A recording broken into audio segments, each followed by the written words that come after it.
Most moviegoers will just sit back and enjoy a film's story as presented, but there are others who may think something else is afoot. After a few repeat viewings, the more curious audience members will start to piece some evidence together and create their own interpretation of what's going on. And honestly, they may be onto something. Here are Screen Rant's 10 movie theories that will blow your mind.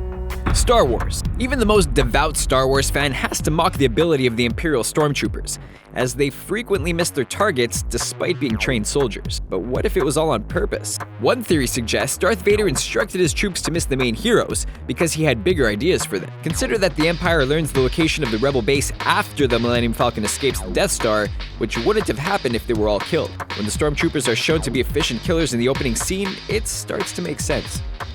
Pulp Fiction. Ever since its debut in 1994, fans have been trying to figure out what's in the briefcase Jules and Vincent pick up. The only hint is a glowing aura of gold, but some think they know what's in it. Could it be Marcellus Wallace's soul? When Wallace first appears, he has a band-aid on the back of his head. It's a religious belief that when the devil takes your soul, he does so through the back of your head. Not only that, the combination to unlock the briefcase is 666, which is the number of pure evil. It's a sound theory and gives a classic film a spiritual layer. The Rock. Did Michael Bay make a secret James Bond film when he directed The Rock? Some believe Sean Connery's John Mason is an aging Bond.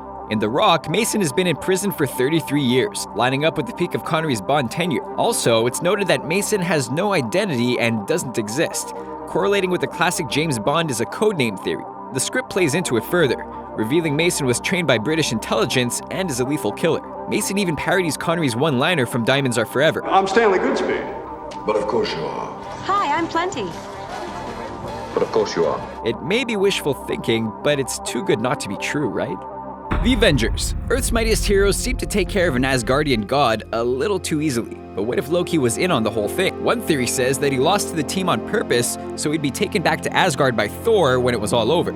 He then could launch a diabolical plan to claim the throne of Asgard, and he's coincidentally sitting there at the end of Thor: The Dark World. As a god of mischief, Loki is one of the most cunning and intelligent Marvel characters. This paints him in a better light and makes him an even more dangerous villain. Aladdin. Everyone loves the genie, but some are confused by his ability to imitate modern celebrities, since the film takes place in the past. But what if it's set in a post-apocalyptic future? A slip of Genie's tongue may have given it all away. At one point, he remarks that Aladdin's outfit is 2/3 century. Fez and vest combo is much 2/3 century. But when he first appears, he notes that he's been trapped in his lamp for 10,000 years. 10,000 years will give you such a crick in the neck! That would make the year 10,300 at the earliest, perhaps even later to explain Genie's knowledge of 20th century pop culture. How else could he know about 3rd century fashion? Reservoir Dogs. By now, most fans know Tarantino's films are connected in various ways, but some ties could be larger than others. Some speculate that the events of Reservoir Dogs and Pulp Fiction's Jules and Vincent story take place on the same day. This would explain why Jules and Vincent are able to fire guns in an apartment building and drive a blood-soaked car in broad daylight without any police interference. LA's finest are working hard at stopping the jewel thieves of Reservoir Dogs, so they don't have time to handle another disturbance. It is crazy Jules and Vincent get away cleanly, so maybe there's something to this.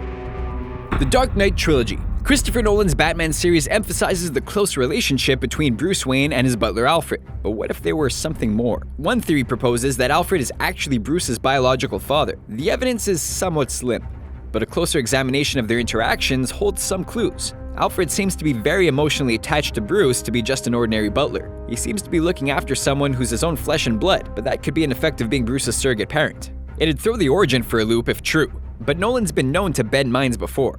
We'll leave this one up to you. Toy Story 3. Sid, the villain from the first movie, comes back for the 3rd installment, making a cameo as a garbage man. That seems like an odd profession for someone who is so adept at building things, but there's a solid reason behind the choice. One hypothesis is that Sid became a garbage man so he could save toys that have been thrown out by other owners. He's presumably the only human in the universe to see toys come to life and knows they're more than just pieces of plastic. In an effort to make up for his past crimes, he becomes a guardian of the toys and protects them from the dump. Titanic. Audiences fell for the love between Jack and Rose.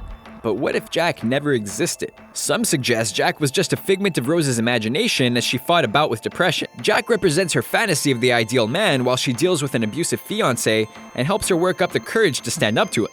The film notes that there are no records of Jack. We never found anything on Jack. There's no record of him at all. And Rose says he exists only in her memories. That seems odd, even for a member of the lower class. Could Titanic just be a romantic version of Fight Club? We'd like to think so.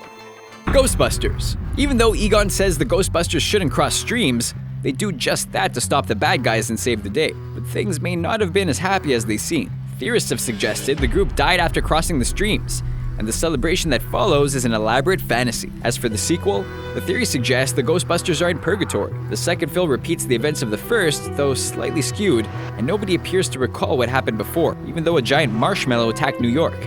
There's something strange in this neighborhood. Those are our picks for movie theories that will blow your mind. Are there any we missed? Which ones are your favorites? Sound off in the comment section below and subscribe to our channel for more fun videos like this one.